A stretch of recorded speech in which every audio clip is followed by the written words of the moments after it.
Hello class, my group will be presenting about the Fair Chance Act Assembly Bill 1008 that took place in 2017. I'm Mason Raleigh with Dana Cephas. Emily Liu. My name is Joseph Harris. For the table of contents, for this presentation, first we will be talking about understanding the policy problem and process. Second, we will talk about the policy ideas and government structure. And third, we will be talking about the budget and the implication of the policy. And fourth, we will be talking about the outcomes, challenges, and conclusion of the policy. We're talking about understanding the policy problem and process. Policy problem and reform overview. The main goal for this bill was to promote fair hiring practices and improve employment opportunities for individuals with criminal records. The main reason this policy became important is that about 1 in 3 Americans have some type of criminal record, which means millions of people face barriers when applying for jobs. The policy problem. Many job applications required that applicants need to review criminal history at the beginning of the hiring process. Applicants with past convictions were automatically rejected before their qualifications were even reviewed. Previous incarcerated individuals face much higher unemployment rates, which then makes successful re-entry into society difficult. Lack of employment opportunities increases the risk of poverty and recidivism. Reform overview. Assembly Bill 1008, Fair Chance Act, expanded ban-the-box protections across California. This applies to employers with 5 or more employees. Employers cannot ask about criminal history until after a job offer. Employers must conduct an individualized assessment considering nature of the offense, the time passed since the offense, and about the relevance to the job.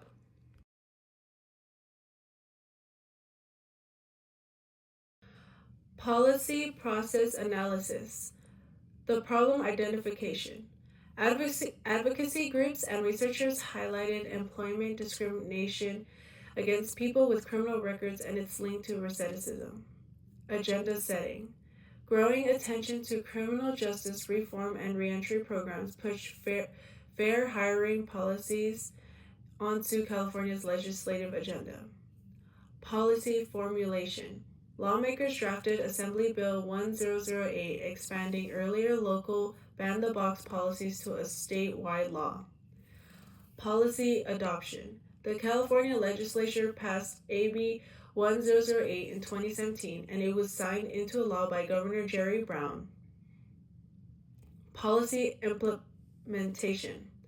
Law took effect January 1st, 2018. Employers must update hiring procedures and provide applicants a chance to respond before a job offer is withdrawn.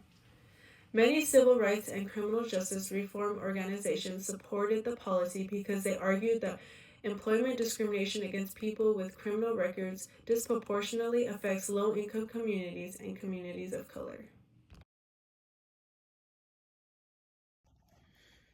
For this part, I will be talking about the policy ideas and government structure.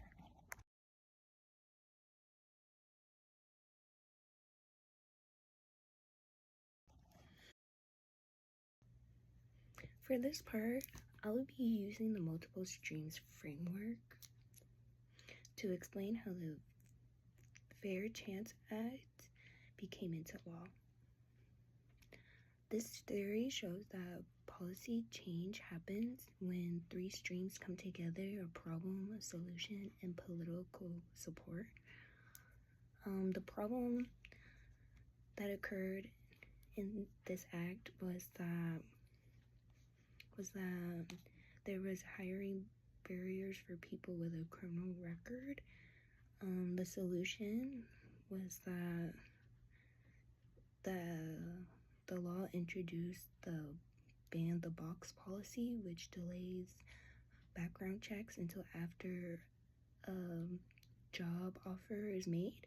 The simple change makes it easier for people with a criminal record to compete fairly for jobs. The political support in this act came from civil rights groups, criminal justice reform advocates, and labor organizations strongly supported the act. At the same time, public awareness about fair hiring practices and equality was growing, which helped push the law forward. Why this theory works? It shows how the law passed at this time with all three streams, and it increased in political support due to public awareness of fair hiring and equality.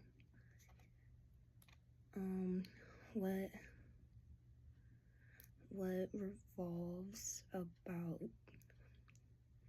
about policy change? There was some conflict that came with this act, employers' concerns about it versus what people were advocating for, which was to have a fair job hiring process. The timing was that the policy was passed when all three streams aligned, and the change is the influence state level reform can have effect on its employment policies and set examples. For this part, I will be talking about federalism and the intergovernmental dynamics of this act. Basically just stating how the different levels of government were involved in the act and how federalism affected the policy. At the state level, we know it as the Fair Chance Act here in California, and then at the federal level, it is known also as the Fair Chance Act, but it's only applied for federal jobs like agencies and etc. The government rules that were involved in this act was with the state legislative here in California passing the law, and with the California Civil Rights Department enforcing the law, and local governments complying with the act.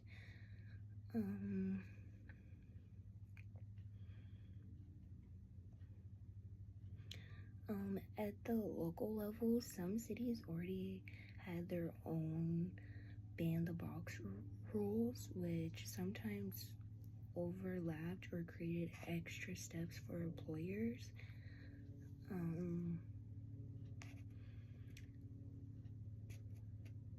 The challenges that occurred with this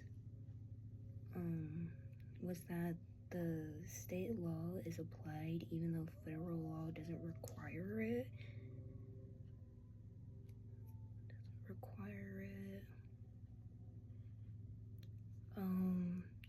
And this compliance made it tricky for businesses, especially those operating in multiple cities or states, because rules can vary depending on location. The impact of federalism. Federalism allows states like California to lead with stronger protections for their workers, but it also means policies can differ widely across the country, creating inconsistencies. But overall, this act shows how policy change is influenced by timing, politics, and coordination across government levels. California sets a strong example, but the effect of federalism means not all states have the same protections. Now for the next section, we'll be talking about budget and resource considerations, as well as outcomes, challenges, and the conclusion. Budgetary and resource considerations, the clearest expected fiscal impact of Assembly Bill 1008 was increased enforcement cost. The Senate Appropriations Committee estimated up to about $2 million annually in the state's general fund costs for increased administrative and investigatory work, although the exact amount was unknown because it depended on complaint volume.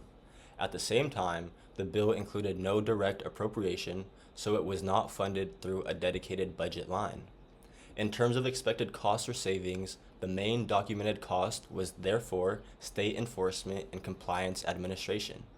Supporters also argued that the law could create long-term social and economic benefits by improving employment access for people with conviction histories, by helping reintegration, and through potentially reducing recidivism.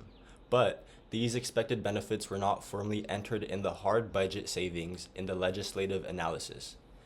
As for resources provided, the state did create the legal framework and later guidance materials such as fact sheets, sample forms, and complaint resources through what is now known as the Civil Rights Department.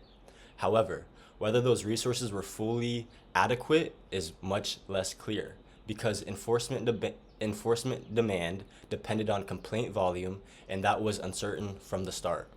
Finally, funding affected implementation in a very direct way. Because there was no dedicated funding stream, the law's effectiveness depended heavily on agency capacity to investigate complaints and enforce compliance. And we know that demand became real over time because by December 2024, the Civil Rights Department reported that since the law took effect in 2018, it had secured more than 100 Fair Chance Act settlements. So, overall, Assembly Bill 1008 was relatively low cost to pass, but it still required real administrative resources to enforce it effectively. The Fair Chance Act has various outcomes and challenges as a result of its implementation.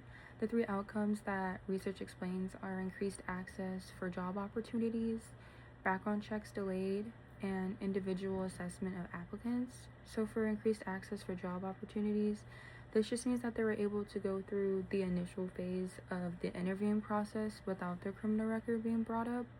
And for the background checks being delayed, this just means that they were checked later on during the hiring process and not before. And for individual assessment of applicants, this just means that their qualifications and skills were considered. And these three outcomes were really the direct result of the box being removed when filling out a job application. As for the challenges, they are interconnected with hiring barriers, the main one being employer noncompliance. Another barrier is that there was a lack of oversight throughout the entire process for this policy, meaning that there was no one guaranteeing that employers were following the Act's guidelines. There was also a lack of awareness from applicants when it came to knowing their rights. And lastly, there was also discrimination applicants had to endure, which led them to being ruled out, such as the fact that they had a criminal record or the offense, and sometimes even their race. With regard to the frontline actors that put this act into action, there were the HR staff, or the hiring managers, and the employers. And when this act was enacted, there were mixed reactions. This just means that some employers were compliant and followed the guidelines set forth in the act, but the majority was non-compliant and found ways to avoid law, resulting in loopholes. Even though the act did have some positive outcomes, there were still many unintended consequences that arose. And this is mainly due to the fact that there were loopholes, negative stigmatization, and unfairness, which also still exists today. As for rhetoric, the Fair Chance promised that people who had a criminal record would have more fairness in regard to being hired without their criminal history being brought up. But in reality, more issues came from this act being implemented, and the goal of equity was not fully achieved. In its entirety, the Fair Chance Act was a partial success, which had many challenges resulting in the policy not being completely effective. It was partially successful because there was some improvement in regard to applicants not being asked questions about their criminal history. However, the truth is that many people with criminal records still face many instances of ongoing discrimination from employers. As for success, the policymakers and advocates were the two groups that define success. The policymakers determined success by seeing whether or not the employers are being compliant, and the only way for the policy to be effective was if the Civil Rights Department enforced the policy and followed through with it. As for the advocacy groups, they determined success by focusing on whether or not applicants obtained a fair chance in being considered for a job, and if not, they would file a complaint to the Civil Rights Department if they felt discriminated against due to their criminal history. As a whole, some of the key lessons policymakers can learn from this act are to enforce strict monitoring, hold companies liable for violating guidelines, and ensuring that applicants are aware of and understand their rights. These are just 3 lessons that are just exemplifying how policies can be more effective in the future. And that concludes our presentation. Thank you. Here are our sources. And thank you everyone for watching our presentation.